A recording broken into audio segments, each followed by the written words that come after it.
Hi, Nate. I'm Kathy Hollister, and I went to the trial 3 different days. I was one of the ladies that sat behind you and gasped when the storm was coming. Thanks for your great coverage, and it was nice meeting you. Hi, Nate. It's Melanie from Eagle. I've been in the courthouse 17 of the last 25 days. I've met a lot of nice people who are observers, including you and other members of the press. What struck me most was how cool Lori appeared during days of testimony, and particularly when you interviewed her in Hawaii. I'm really looking forward to the verdict. Hi Nate, my name is Audrey and I am from Pocatello, Idaho.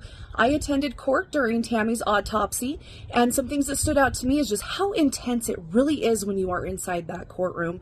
I also want to take this time to thank you for having some words with me outside of the courtroom and getting the chance to meet yourself and Erica. Thank you again for everything that you do and keeping us up to date during this case. Hi Nate, my name is Annalise. I had the opportunity to attend court one day.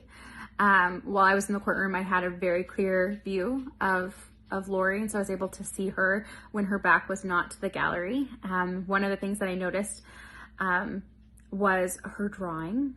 She did write on her notepad multiple times, like you said she does, but I know she had a white piece of paper and a pen, and she started drawing. At one point, she actually picked up her drawing and she showed it to Jim Archibald and John Thomas, and both of them just kind of nodded and smiled with their mouths closed. All of this while the proceedings were going on.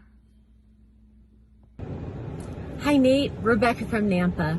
My biggest takeaway of being in the courtroom twice was watching the prosecution. Lindsay Blake is phenomenal. She's brilliant. I think I'm her #1 fan. I was deeply impressed with her skill, her talent, and her expertise. Hi Nate, my name is Barbara Lentz, and I was in the courtroom today. And my biggest takeaway was that this testimony really nailed down how Alex was acting in his attempt on Tammy's life, and also all the texts that were between Chad and Lori and Alex, of course, and Zulema, and the casting that was going on at the same time really showed the conspiracy that was going on amongst those people. And that is what I really took from today's testimony. Hi, I'm Brooke from Boise. I was in the courthouse 3 times, and my biggest takeaway was the amount of people affected by 2 people's decisions was astounding. Kay and Larry Woodcock in the courtroom day after day, family members who had to testify, law enforcement, forensic specialists, jury members who had to sit through 5.5 weeks and hear a story of something they probably never wanted to hear, and countless other people affected by this is just astounding. I was in the courtroom on the day that they went over Tammy's death and all of her photos. I was on the back row, but I had an aisle in front of me that led all the way up to Lori's defense table. The only person between Lori and I was one of her defense attorneys. Before things started for the day, she was so chatty. I just thought that was so strange that she just didn't seem like she had a care in the world. It was so chatty with her attorneys. When she would break eye contact with her attorneys, she would look straight at me, and I just continued to keep us just staring at her until she broke eye contact. It was a little bit eerie. I noticed that she seems like she's aged about 15 to 20 years since we saw her in Hawaii, and she doodled throughout the day, and she seemed glad to be there, like she didn't have a care in the world, and yeah. Hi Nate, Chad Mortensen here. I met you yesterday outside the courtroom.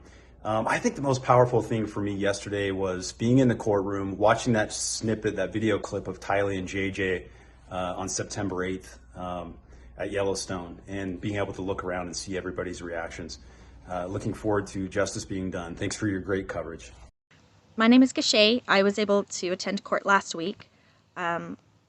One of my biggest takeaways and what I learned in attending court and watching this trial is how premeditated everything was, from burner phones to the discussions about the money to the very first time that Lori saved Chad's number in her phone was trying to cover their tracks, and how thought out taking other people's lives was. and it's incredibly callous. Hey Nate, Stephanie Thomas here from Mapleton, Utah. I attended the trial on May 4th and May 5th last week.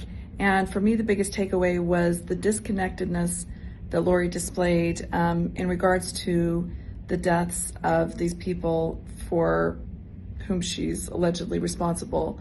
It was just very shocking to see that a human being could be that emotionless, particularly with a close relationship to them. Hello, my name is Amy. I was in court on the day the remains were discussed. I want to talk about this weird thing that happened to me when I was in court that day. As awful as everything was, it became so awful that something switched in my brain somehow, almost like a self-preservation thing got triggered, where I wanted to believe that it wasn't true, that smiling woman over there was actually a kind lady and this was all wrong. And I don't know, it's kind of crazy. After seeing all the evidence, I do believe she's guilty, but I am afraid that there might be some jurors who fall for her charisma. Hey Nate, it's Brian and Kayla Wood from Idaho Falls, Idaho. We were in court on April 26th and got to spend the day with you there. I enjoyed hearing the pathologist that day. Being a funeral director, I was able to picture a lot of things he spoke about, and very impressed with how educated he was and how composed he was on the stand, even with the defense kind of grilling him. And so really impressed with him, as well as the anthropologist lady from the FBI who came after him. And one thing I just noticed about the court is that everybody there is human and just they live normal lives. You know, the defense attorneys, they're normal guys just like we are, and they have a tough job. Same with the prosecution. But it was very interesting seeing these people in court. One thing that I thought was really neat to see was that during the breaks in the morning and afternoon recess and at lunchtime, I saw Kay and Larry interacting with Lori's family. And it just was neat to see that no matter what family they came from, they were all united in their grief and their heartache for those kids. Yep. We were grateful to be able to be there that day. So thanks a lot. Hi, Nate. My husband and I got to go to court one day in Boise. And because we live so close to Chad Daybell, we happened to know every witness that was called that day. And it just reminded us how close it had hit to home. Hi, Nate. My name is Michelle. I'm from Caldwell. I have been to the courthouse 3 times. My takeaway came full circle yesterday when they were talking about the Lily plan, this plan that Chad would get, 6-pack and long hair, losing weight. The one time that I saw Lori show any expression was when Sister Gilbert was talking about Chad sitting in her kitchen eating cookies. I looked over at Lori and she was mad. We hate cheaters.